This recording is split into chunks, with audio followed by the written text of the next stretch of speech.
you take this woman as your lawful wedded wife? Ooh, yeah! Oh, Place the ring on her finger and repeat after me. With this ring, no. With this ring, I thee wed. I thee wed. Hello and welcome to With This Ring, episode 47. I'm your co-host, Ryan Everett. I'm your co-host, Cindy Everett. And today we will be talking about SummerSlam 1998. The Highway to Hell culminates. Yes, great promo video. Yes. I love the poster's the best, them fighting with the Yes, buildings. the Empires, or the Chrysler Building. Chrysler and Empire the State. Statue of Liberty. Oh, yeah. Yeah. Very good. Yes. So we left in July of 98. Fully loaded. Kind of that was a downer. whimper. And so the next couple weeks featured Steve Austin and Undertaker defending the tag titles that they had won. Okay. And then the first match we watched was a four-way tag match. Yeah, you had us watch a lot of lead-up matches. Why is that? I think just the build to the show was pretty big. And like this was the time where they were probably the hottest. I was going to say, and I bet this is in the ratings too. They were really beating... They were usually WCW. beating WCW. There was a couple times where if they were taped and Nitro was live, Nitro would try and have like their bigger things those weeks. Got it. Yeah, but this is about where the tide is definitely turned and it's almost fully on the WWF side. Although they do, after SummerSlam, they have their usual 2 weeks of preemptions due to the U.S. Open. So that kind of let Nitro get one last the tennis one last players swing. getting in the way. Of course, as usual. The swing. Yes. So, anyways, though, the fatal four-way tag match where we see Steve Austin and Undertaker defending against Kane and Mankind, against the New Age Outlaws, and against The Rock and D'Lo Brown. Although it's originally supposed to be The Rock and Owen Hart. Ken Shamrock comes out of the crowd in his jeans and attacks Owen Hart. And triggering a huge brawl between the Nation and DX and everyone. Yeah, this was just kind of like a big melee. Yeah. But then Kane wins, but the Undertaker wasn't trying very hard. Yeah, it just takes one choke slam from Kane, and that's enough for the Undertaker. What was the reason for that? Was that to like a hint that like? Well, they had been hinting really since they had the match where the Undertaker was in Kane's attire that they were somehow conspiring together, and CAHOOTS has said a lot in summer of 1998 WWF world about like Vince McMahon especially thinks that the Undertaker is working with Kane to try and he's like all for it. He's like, if you are working together, you'll be able to beat Steve Austin easily. So you should do that. Got it. You can't. Steve Austin is McMahon like the ultimate. Right. Although the Undertaker and Vince McMahon don't really like each other either. Well, but yeah. But it's not the lesser evil. Yeah, exactly. For Vince McMahon. And then we went to the next week, and they kept saying that Steve Austin was going to confront the Undertaker. It wasn't going to be a match. It was going to be a confrontation. And that was it was a tape draw, so Nitro kept talking about how we're going to have an actual main event, not a 20-second confrontation where nothing happens. So Undertaker comes out and lifts his arms, and Steve Austin then notices that it's actually Kane. Yes. In Undertaker robe and attire and rub-on tattoos. Right.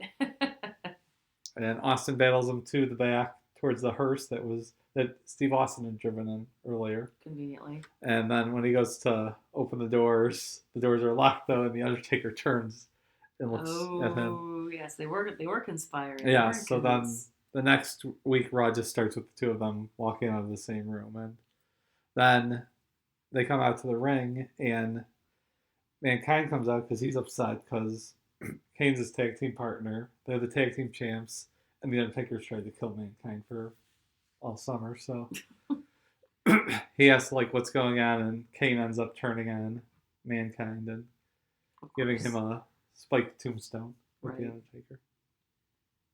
But then we see Mankind riding out to the ring on a stretcher. Yes, yeah. Yeah, you really got into the weeds here, my friend. Yes. Well, this is... Well, I think most people listening to this have seen these, right? True. I mean, I guess for me it was just all kind of like part of the overall Yeah. Well, then they have line. the Forgotten Hell in the Cell match on Raw between Kane and Mankind.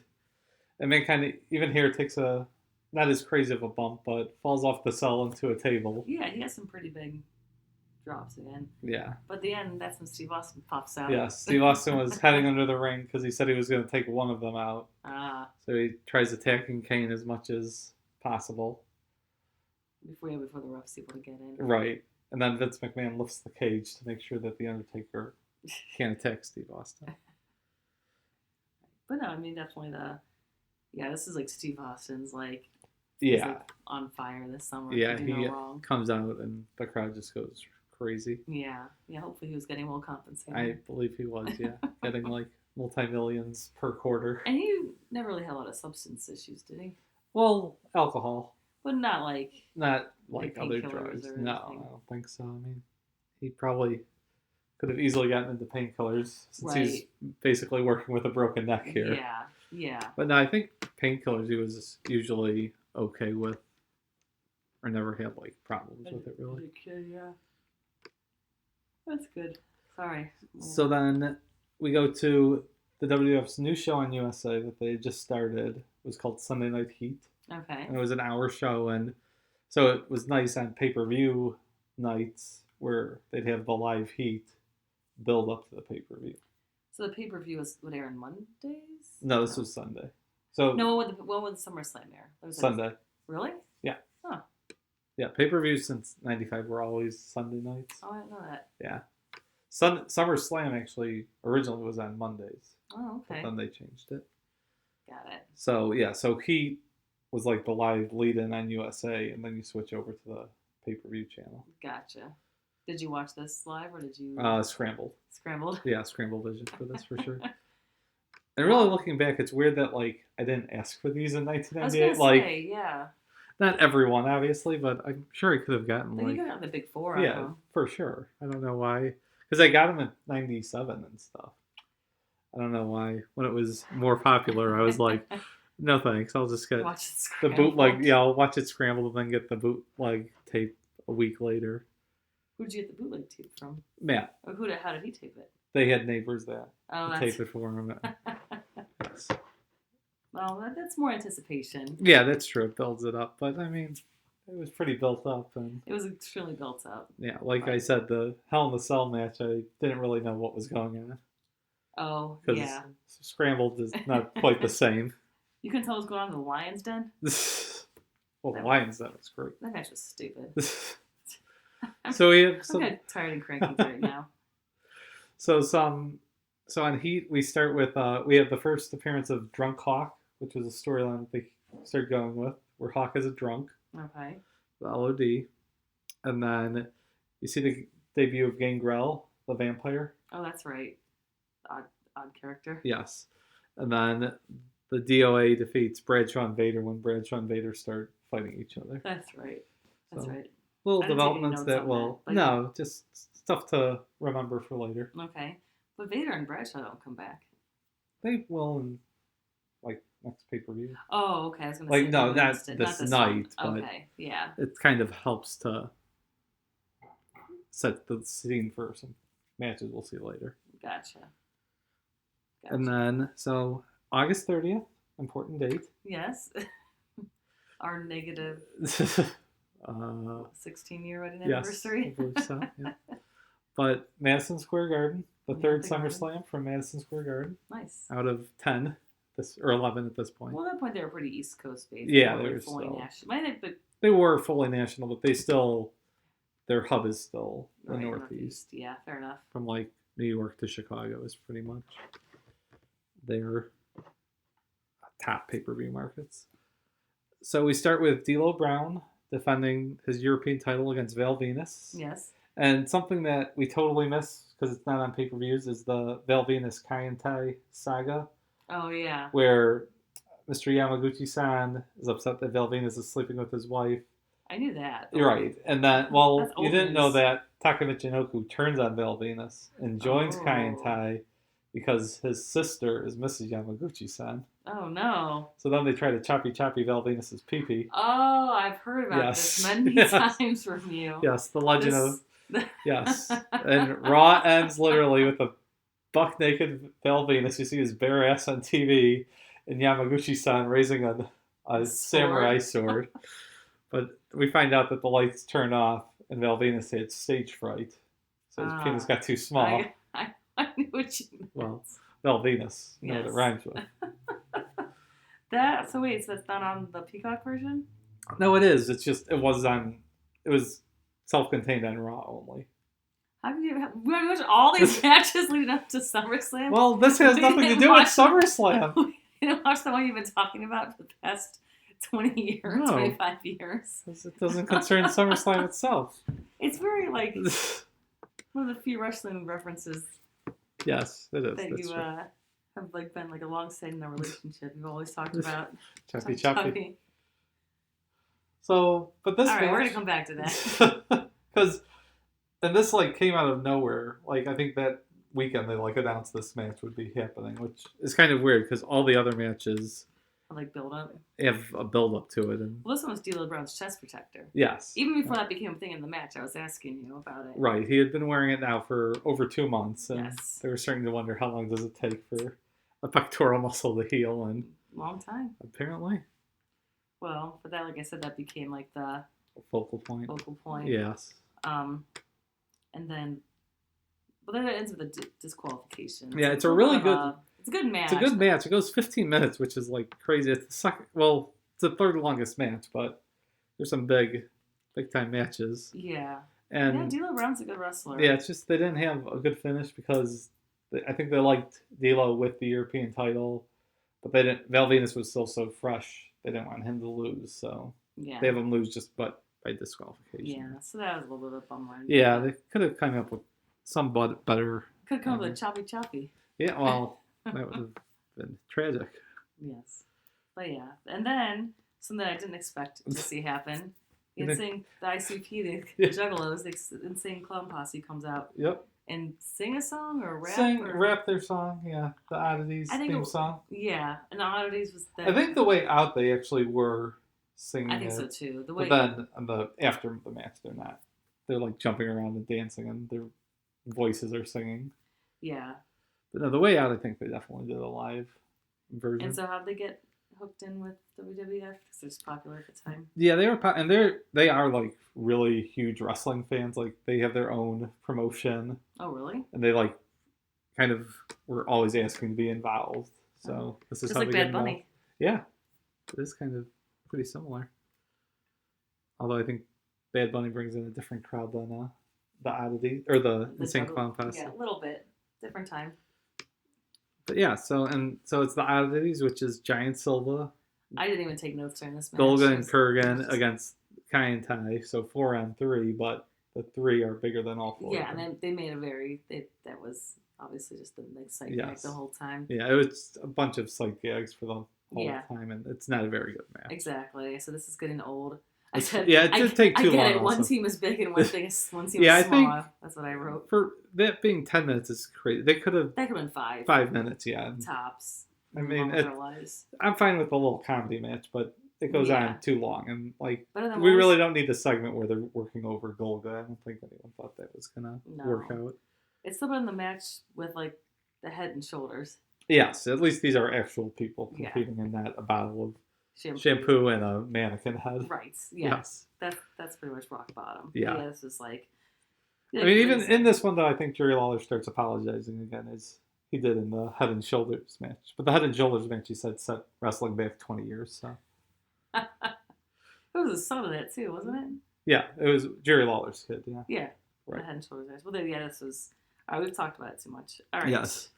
Next. So, also on Heat, we should note that Jeff Jarrett and Southern Justice attacked poor Howard Finkel for no reason. For no reason. It shaved his head. He looks so different without his little mustache and his So he was shaved, and luckily tonight he's able to become an honorary DX member.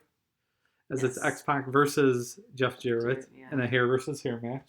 Obviously. Like 3 weeks earlier, Jeff Jarrett had just started cutting people's hair for no real reason. Not very safe, but yeah, whatever. Just kind of, well, his whole thing was don't piss me off. Oh, Or, cut I'll your cut hair. your hair, I guess, and break a Okay. guitar over your head. Yeah, that one's a little bit more stressful.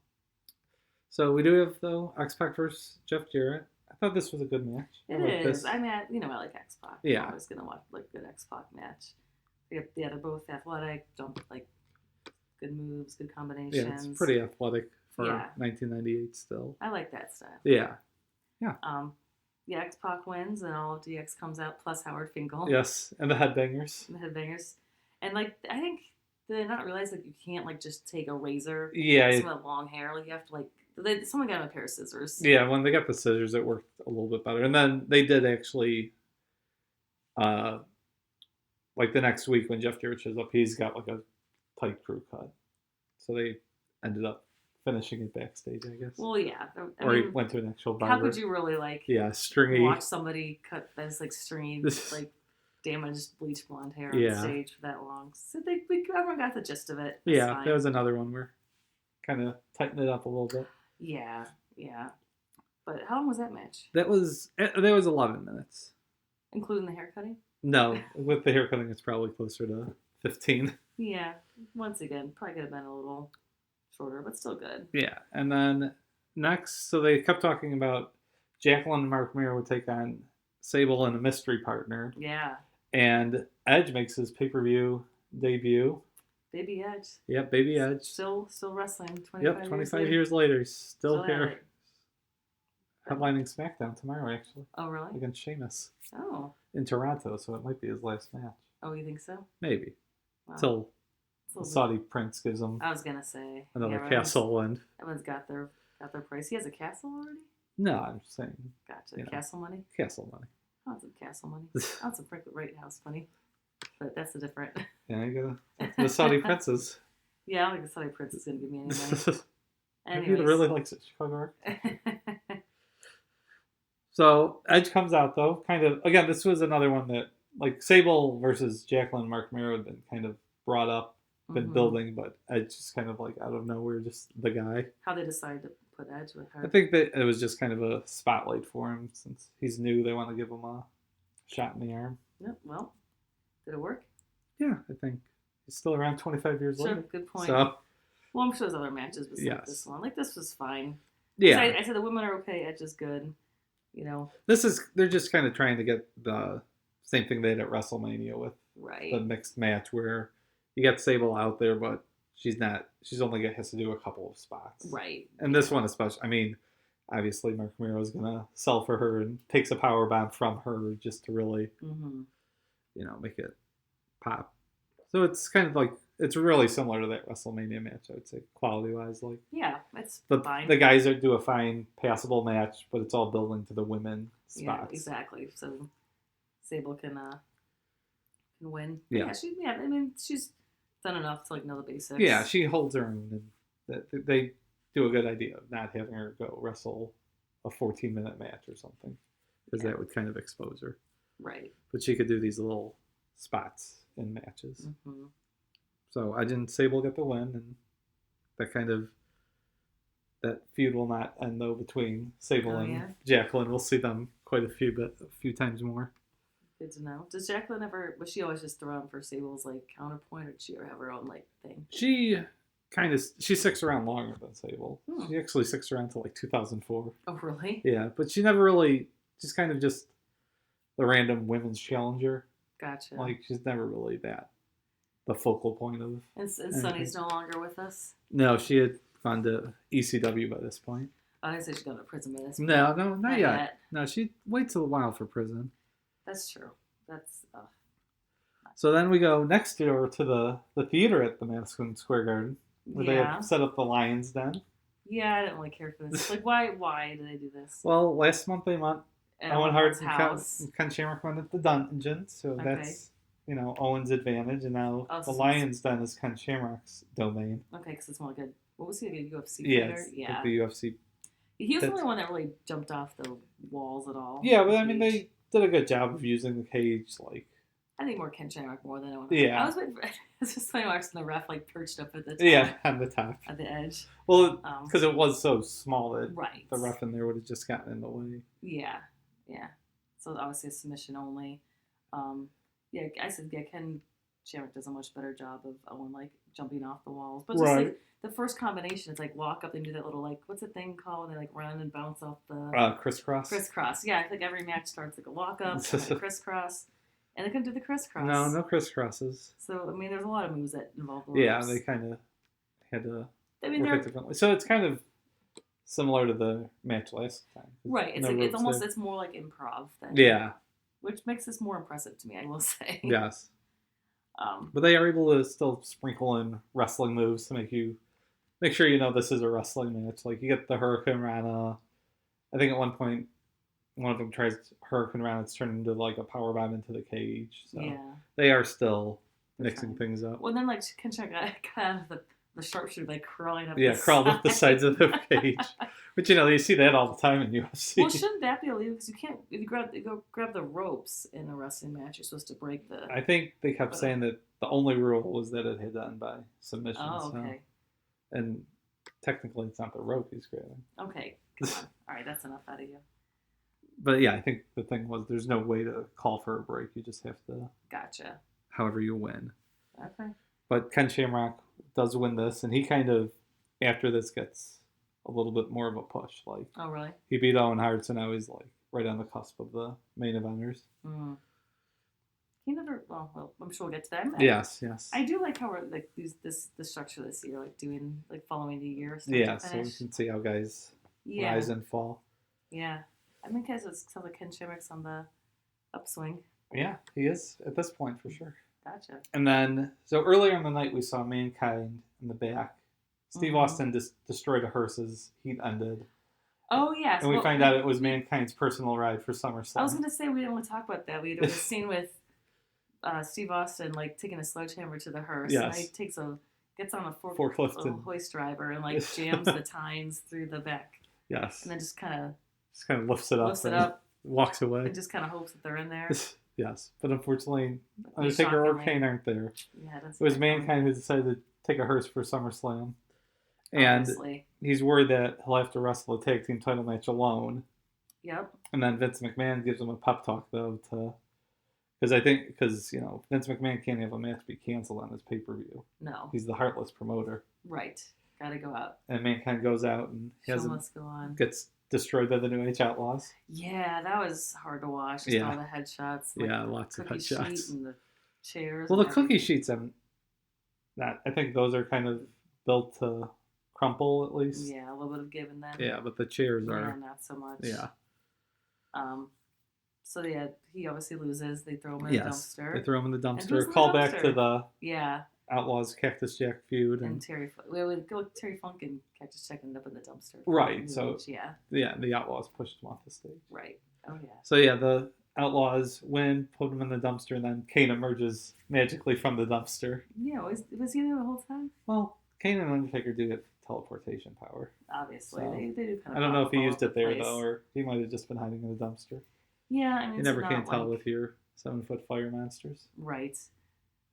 Him. Yeah, I mean, this match fine. Yeah, it was it was more of, and it was also kind of furthering like the Mankind face pop, like because he's willing to fight by himself if he has to, and the crowd even starts a small Foley chant at one point. Yeah. This is, so I'm looking at the times, this is the last two. They're like really like the big ones. Yeah. And they're presented like that, I would say, for sure. Mm-hmm. So, first we have in a ladder match for the Intercontinental Championship. It was like 26 minutes. Yeah. Wow. The Rock versus Triple H. Going fast. Yeah, I think it's really good. It's still in that, like, Shawn Michaels, Razor Ramon style of ladder match where you use the ladder to beat up your opponent. Absolutely. Rather than, like, nowadays ladder matches are just, like, filling up spots to do off of the ladder. Oh, really? Yeah, like it's more of like jumping on the ladder and jumping off it. Gotcha. Doing moves off it. We're here. No, you use the ladder as a weapon. And I don't think there's even like outside of like pushing them off the ladder. There's not like any spots off the ladder during it. It's just. Oh no! It's just all like ramming it, like using it like a battering ram. And like Triple smashing their finger. Triple H was attacked on heat. He was hit in the back of the leg with the belt, so his knee's injured coming into this. Oh, I don't know that. And we do get a DX band live performance once God, again. The band's so terrible. I think they sound better here at least. It's just, yeah. I don't know. No, the song can never sound good. It's a good song. No, I mean, I'm still annoyed by their Star Spangled Banner. Got a little past I that. know. Well, it's very 1998. Yes. So Triple H is wearing his special purple tights, new attire. Didn't realize that. And Chyna's got on her Like lime green. Yeah, I didn't Nike notice that. I was like, tracksuit. that's kind of odd. Not our normal black anymore. No. So The Rock really attacks Triple H's knee, bangs the ladder on it a bunch of times. Yeah. It's a chair with the ladder wrapped around it. Yes. Yeah, they had some inventive stuff. There's a slingshot into the ladder, which you're a big fan of. I do love the slingshot. Yep. I mentioned that. Yeah, they did a good job. Yeah, then you see The Rock's butt. Yes, you always have to see a heel. The heel's butt. It must always be exposed in later matches at Madison Square Garden. Yes. Well, yeah, I bet the crowd was like half and half on him. Yeah, The Rock had started getting some face pops. Mm-hmm. I think if it was anyone else, he would have gotten cheered, but Triple H was so over also that it kind of made it that they're not going to just come up right out and all cheer The Rock. Right. Yeah, The Rock's getting a little bit better. Yeah, he is. He's getting it together. The only thing I would say bad against the match is they do the slow climb. One or too many times, too much. It's kind of like, and it's just times where I think like The Rock would recover too quick almost. Mm-hmm. He might have been like worried that he didn't want to stay down too long. But that means like he's got to climb slower up the ladder. There are some slow climbs, and that's always a knack in ladder matches. But yeah, there's a couple noticeable times here. Mm-hmm. But overall, still a great match, and really put both of these guys like high on the pedestal. Yeah, for sure. Like I think it did what they wanted to do at Fully Loaded, but in a much more entertaining route. Because I mean, it's really they fought it Fully Loaded too. Yeah, in the 30-minute match that you were not a fan of. Oh yeah, no, I didn't like that one. But I mean, this match goes just 3 minutes shorter, but it's a lot better. Oh yeah. I went back and I looked at my notes from Fully Loaded. 2 out of 3 falls. The Rock is still awkward. They had Mark Henry and Billy Gunn. This one, no one came out, right? Yeah, lots of guys come out. Yeah. And in this, really, it's just Mark Henry throws the powder in right. Triple H's face, and then Chyna gives The Rock a big low blow as he's climbing, and then Triple H is able to blindly. But other than those two, there wasn't other people, were there? No, DX comes out after the match just to celebrate, but. So Triple H is big time match that cements both of them as like it's very similar to the 1994 later match also in that The Rock loses where Shawn Michaels lost, but they both become bigger stars afterwards. So then the Highway to Hell, the main event. Yes, we got to talk about that video. Okay, it is just so amazing. Like.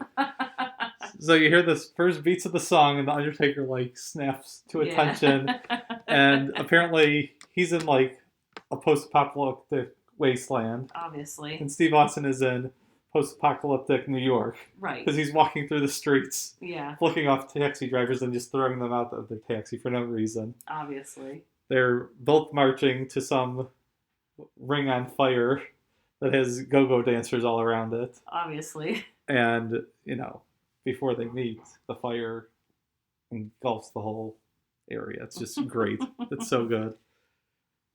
It's easily my favorite promo video of all time just because it's so ridiculous. I can tell. What realize what was going on when you're watching it in Scrambled Vision, though?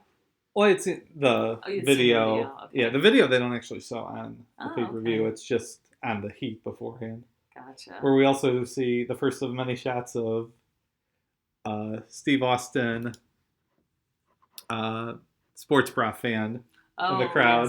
Yes, she is on a lot. Yes, she also gets her cameo during the DX entrance as she sticks some glow sticks in her cleavage. Yeah, but there was an X. Right, of okay? course. Yes. Yeah, of course. That's the only reason had they zoomed in on her right. was because she was making an X. Yeah, unless she had no agenda. I wonder what she's doing nowadays. Probably not much. Not much off of that, at least. I don't think she was able to turn that into much. Gotcha. Yeah, I see what you're saying. Not sure what her motivations were. But, yeah, no, this was, a great match. Yeah, and this was built up like these are the two biggest names in the Right. company, and there's not going to be any shenanigans because The Undertaker wants to beat Steve Austin to prove he's the better man. Right, well, Kane came out. Kane came out, but The Undertaker says, no, get back. Go back. So this is when The Undertaker was, like, wrestling every week and, like, really... Like, Oh, yeah, he's like in every... When did he kind of become just the once-a-year WrestleMania? It's later, it's kind of... From, like, 2005 to 2010, he's still there, but, like, he'll take 2 or 3 months off at a time. But from, like, 2010 on, it's pretty much just... He shows up for WrestleMania. Got it. And maybe, like, a couple shows after, but for the most part, that was it. When's his last WrestleMania going to be? It was WrestleMania 20.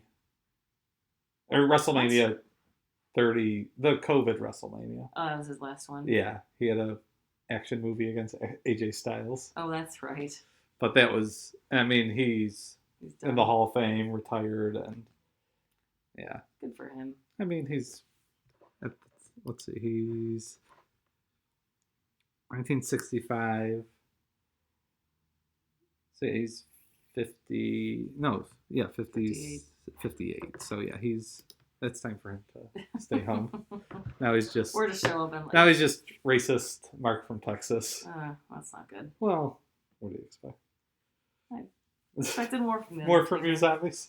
I expected more from the Undertaker, but I don't really like follow the political... Like, if I want like political analysis, I'm not going to watch 1998 wrestling. Yeah. Or listen to them now. To them now. That I think is more the point. Yeah, that is not where I get my help for my opinions. That's so probably a good idea. So very early into this match, like I think 3 or 4 minutes, they do a Undertaker tosses Steve Austin. Austin kicks the Undertaker. The Undertaker bounces up, but he bounces up so quick that his head collides with Steve Austin's jaw. And I mean, they cover it up pretty well in the match, but on like a DVD later, Steve Austin said as soon as that happened, he was knocked out. Yeah. And like that, he doesn't remember the next 2 minutes. He remembers then just looking up at the ceiling and Earl Hebner being like, "Are you okay, Steven's like, where am I?" Oh, jeez. So he definitely had a concussion. Yeah. And nowadays, that match probably would be stopped, or at least they'd have someone come out and try to do something. Right. But yeah, but he ends up battling through it and still wrestling. Another probably 15 minutes at that point. Yeah. It's early. I remember when that happened. And there are kind of some moments where, like, even a couple minutes later, Austin kind of like falls down and JR and the King are like, I think when they bumped heads, Steve Austin's still a little foggy from them. Yeah. So they were able to notice something was up, but they wrestle the full match, get all their shit in. They brawl through the crowd a little bit. They do. It's kind of hard to see. Yeah. And then Undertaker kind of messed up that spot on the Spanish announcer. I don't think I think it just, the physics of it didn't work. Yeah. As he tries to jump from he's very agile for a big guy. Yeah. But he did not have, like we talked about, like the angle he approached it. Yeah, I mean, he overshot it, actually. Which I don't know. I think he got enough height. Like, he kind of like... Yeah, he kind of like zooms through Steve like a line Austin. drive and like skimmed it versus kind of jumping up like when like a guard that's comes true. down. That's my physics lesson. Yes. You can incorporate that into your like math lessons. How the Undertaker should have had a higher angle when he jumps. Trajectory. Yeah, I mean, your parabola. We tried doing a launch angle last week of school, and like grades were in, and that didn't go too well. They weren't too interested. It was vaguely learning related, so yeah, not they smelt it out. Yeah. So no, this is like big time main event match. Oh yeah. Brawling, finishers, reversed, and then Steve Austin kicks out of the choke slam. So Undertaker goes for the old school rope walk again, which had already been countered earlier. Yes, we did rope. And this time it's the sound of music. Yes. This time though, it's countered by Steve Austin just sticking his fist out, and Undertaker Why doesn't he just ramming do that himself every into- time then? Well, he just thought of it there. Obviously, yes. And then he hits the groggy Undertaker with the Stone Cold Stunner, and that's all she wrote. Yeah, I kind of thought that ending a little bit. It was kind of dramatic. I don't know. Yeah, it's kind of anticlimactic. Yeah, I would have if I was imagining it, I would have thought definitely a tombstone attempt. I was gonna Austin yeah. sneaks out, but I guess they had done that with a match against Kane. I think all matches Steve Austin and Kane end it with him Yeah. sneaking out the back and hitting a tombstone. So a little different. True. Well, Yeah. good match. Yeah, I really think it lives up to the hype of being maybe not the best match, but being an epic. Oh yeah. 2 epic fight. matches really at the end there. Definitely. That was half the program. I mean, the Mankind one was whatever, Lion's Den was whatever, Sable whatever, Jeff Jarrett one was good. So there's 4 good matches in this one. Yeah. The D'Lo round. I like the X-Pac. Lions stuff. Oh, I mean, it's fine. I like how they're doing something a little different. Okay, that's true. I got a big kick out of the minis from. I should appreciate something different. Yes, exactly. Yeah, Max Midi is getting your match of the night votes. All right, so best 2 matches of. I mean, I guess the last 2, right? Yeah, probably. I definitely think Rock Triple H, and then I think you could argue some of the other matches because Austin Undertaker's an epic match, but technically it's not the greatest. Well, because he was he was confused Right, yes, today. that doesn't help.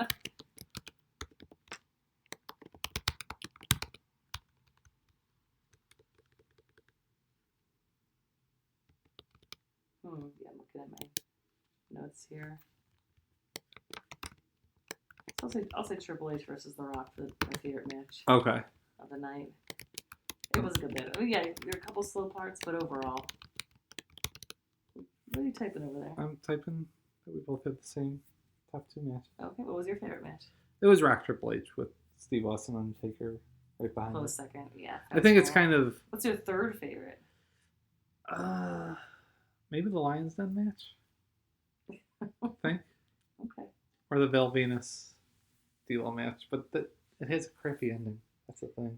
Yeah. I expect Jeff Jarrett one's good, but and he's just kind of dumb with the haircut. Yeah, I mean it had been built up at least and didn't come out of it. It wasn't for no reason there's a here versus here match. True. So. And Steve Austin Undertaker, it's kind of like the Shawn Michaels Austin match at WrestleMania where it's really good, but an injury keeps it from being its full potential. That's true. All right, so then let's go to our rankings. What are you going to give? Definitely SummerSlam? more than fully loaded. Yes.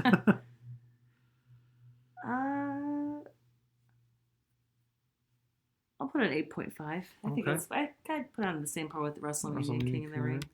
How about you? I am going to go 9.5. Oh, wow. I think this is one of the That's true. top I SummerSlams. did really like this yes.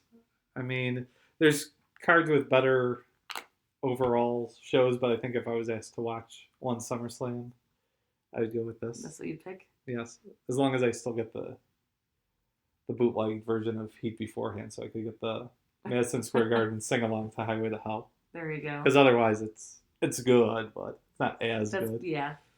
Yeah, I knew this one always had a special place in your heart. Especially Aww. the height of fandom, probably. Yeah. The next day was the start of 7th grade. Yeah, so that was big talk at St. Bede when you got to the steps at 7:40, but you couldn't go in until 7:50. Oh, so there was a big talk about SummerSlam. Yeah, I tell people there wasn't Raw that night. They didn't believe me. It's no, it's a stupid tennis show. U.S. Open. That started on a Monday night?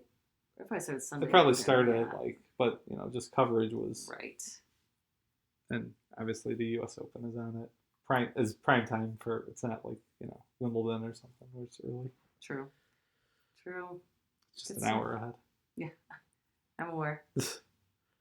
All right. Yeah. This is good. So this was good, yeah. I And feel like it took us a long time to get to the matches this month. yeah, there was a lot of build up. There Yeah, won't be a was lot a of build build-up. up for the September. What's the September and October pay-per-views kind of Little low points. We're again? little dips again, yeah, because they're both in your houses technically. Okay. So yeah, those might be a little rough to get through, but.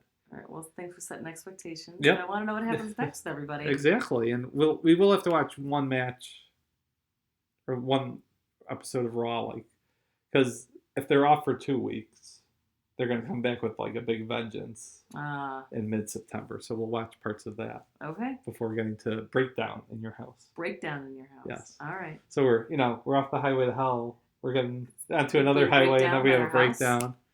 Oh no. Yeah. I always thought Breakdown would be a better name for the pay-per-view in February, because it's a breakdown on the road to WrestleMania, but no one ever listens to me. Well, it's also 23 years later. True, so. that also, I guess. And Good idea, Ryan. it's no way out of Texas, I guess, still here. Good. In this time. All right, All right. but that's it for now. All right. Thanks, I'll everybody. see you next time. Bye. Bye.